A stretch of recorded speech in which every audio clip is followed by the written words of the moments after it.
इस बात का हम जश्न मना रहे हैं गोल्डन जुबली, गलत। पाकिस्तान 1947 को बज़ाहिर आजाद हुआ, अंग्रेजों से, गोरे अंग्रेजों से, सफेद चमड़ी, व्हाइट्स अंग्रेजों से। 14 अगस्त 1947 की आजादी के बाद पाकिस्तान की कौम काले अंग्रेजों की गुलामी में आ गई। किधर आजादी है? किधर आजादी है? किधर आजादी है? अल्ताफ हुसैन वो बात करेगा जो कोई और लीडर नहीं करता। मेरी बातें आपको बुरी लगेंगी, लेकिन आपको सुनना है। मैं भी आपका पाकिस्तानी भाई हूं, चाहे आप समझे मुझे या न समझे। आपने दुनिया को सुना है, आप थोड़ा सा मुझे सुनिए कि वो कौन सी बातें हैं जिसकी बुनियाद पर कहा जाता है कि अल्ताफ हुसैन की शक्ल मत देखना, अल्ताफ हुसैन की बात नहीं सुनना। इसलिए कि बड़े बड़े जर्नल, बड़े बड़े सियासतदान और हुक्मरान अल्ताफ हुसैन को कब दफा कहा, ये दौलत लो, ये इंडस्ट्रीज लो, ये प्लाट लो, ये परमिट लो, छोड़ो इस सियासत को, अपने महल बनाओ, अपनी इमारतें बनाओ, अपनी बिल्डिंगें बनाओ। अल्ताफ हुसैन ने कहा नहीं, मैं अपने ज़र्फ और ज़मीर को नहीं बेचूंगा। अल्ताफ हुसैन ने कहा मैं अपनी आइडियोलॉजी को नहीं बेचूंगा। और मेरे भाइयों, पाकिस्तान की जमीन मेरे लिए तंग कर दी गई। अपने वतन से दूर कौन रहना चाहता है? यहां आप 500, 1000 कितने लोग होंगे आप जो मेरा, जिसके खिताब सुनने के लिए लाखों का मजमा हो, उसको 50-500 में कहां मजा आता है? नहीं, मैं आपसे बात जो कर रहा हूं दिल की कर रहा हूं। यह तो मैं इंसानी फितरत बता रहा हूं। लेकिन मेरे भाइयों, मेरे बुजुर्गों, वतन से दूर रहकर मुझे कोई मजा थोड़ी आता है।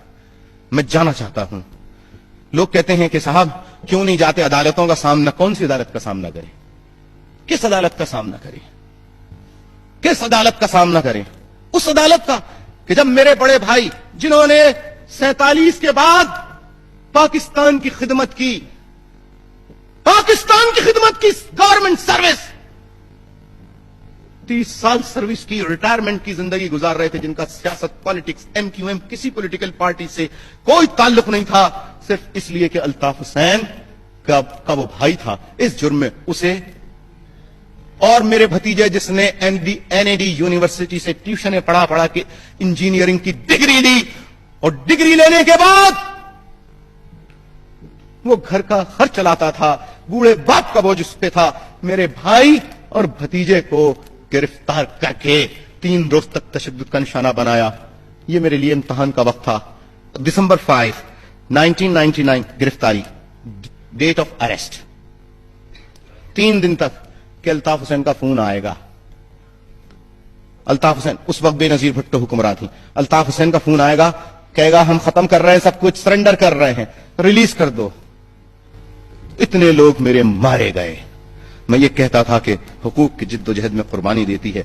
ये मेरे ऊपर पहली दफा वक्त आया था जब मेरा बूढ़ा भाई 66 ईयर ओल्ड, 66 साल, वो और मेरा 28 ईयर्स 28 साल भतीजा मेरा, उसको पकड़ के लेके गया। मेरे ऊपर इम्तिहान का वक्त था। अगर मैं लंदन से एक टेलीफोन करता कि I am ready to surrender, I am ready, just release them, क्या वो रिलीज नहीं होते?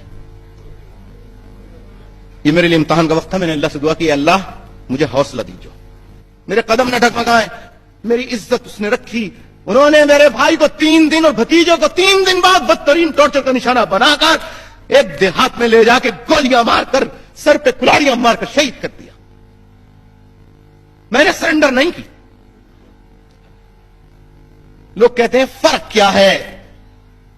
मैं फर्क बताने नहीं, मैं आपको बताना चाहता हूं कि बताओ अगर मेरी जगह कोई और होता तो अब तक दुश्मन जिसके पीछे इतनी फॉलोइंग हुई, फॉलोइंग जितनी बड़ी, लाखों मिलियंस की, जिसके पीछे हो, जो मेरे साथ हुआ, मेरी कौम के साथ, मेरे लोगों के साथ हुआ, मेरे घर के साथ हुआ, अगर कोई मेरी जगह होता और तो क्या दुश्मन मुल्क से मिलकर अब तक पाकिस्तान के खिलाफ अमलन कोई काम न कर चुका होता? सुने जरा, मेरे भाई को गिरफ्तार किया, मेरे भतीजे को गिरफ्तार किया, क्या हुआ? पूरा मुल्क खामोश रहा, उन्हें कत्ल कर दिया गया। अब आप देखिए, नवाज शरीफ साहब के वालिद को गिरफ्तार किया गया, बूढ़े। बहुत दुख हुआ। सबसे पहला बयान मेरा गया, मजम्मती। کہ بے نظیر بھٹو صاحبہ غلطی اگر نواز شریف کی ہے، یہ جرم نواز شریف صاحب نے کیا ہے، باپ کا بوڑھے باپ کو کوئی قصور نہیں ہے، اسے ریلیز کرو. پورا ملک بھی چیخا. لیکن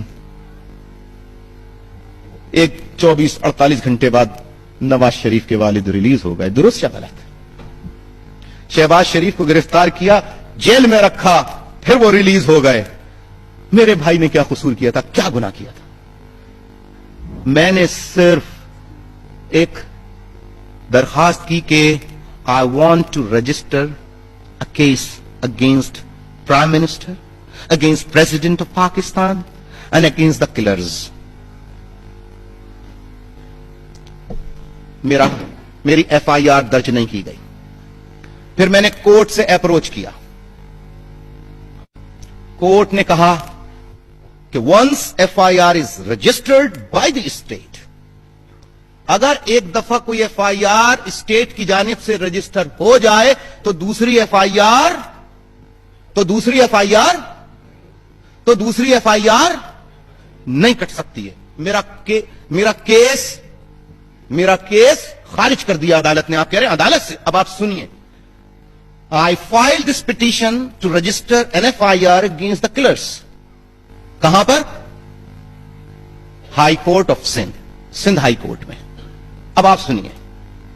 میرا بھائی قتل ہوتا ہے، میرا بھتیجا قتل ہوتا ہے، بے نظیر بہت خوش ہوتی ہیں، کہتی ہیں ہاں ٹھیک ہے. کمر لٹکا کے مٹکا کے پتہ نہیں. میں نے کہا اے اللہ، اس کی حکومت میں یہ ماری بھی گا اور یہ اترا رہی ہے اور اتنا خوشی منا رہی ہے، یہ کیوں؟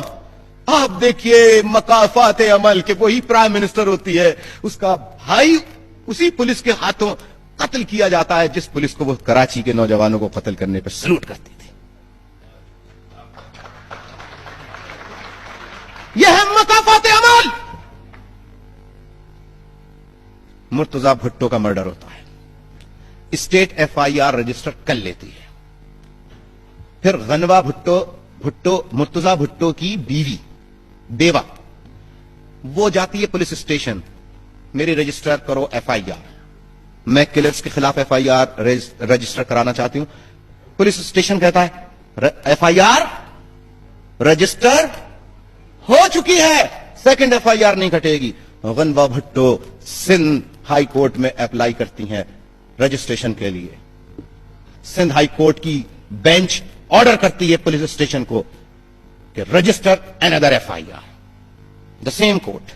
And see the treatment of the courts towards sons of this file and towards who are called not sons of the soil.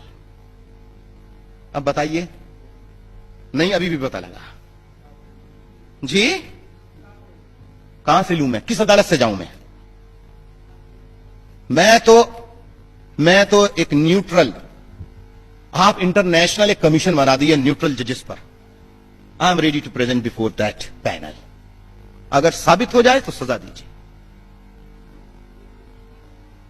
اور اگر ثابت نہ ہو تو جنہوں نے MQM پر مختلف الزامات لگا کر ہزاروں نوجوانوں کو قتل کیا ہے انہیں وار کرمنلز ڈکلیئر کر کے ان سب کو پھر پھانسی پہ چڑھایا جائے. تو میں بات کر رہا تھا کہ صاحب بات شروع کی تھی کہ جناح پور. اب آپ دیکھیے صاحب، جناح پور کا نام لیا تھا فوج کے بریگیڈیئر آصف ہارون. کیا نام میں نے بتایا؟ اس نے پنجاب سے صحافیوں کو بلایا، کراچی سے کسی صحافی کو نہیں بلایا. کراچی میں پریس بریفنگ کے لیے پنجاب سے صحافیوں کو بلایا اور کہا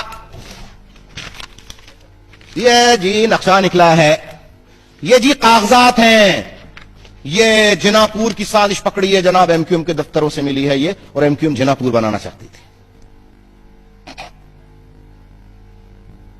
الزام فوجی افسر لگائے.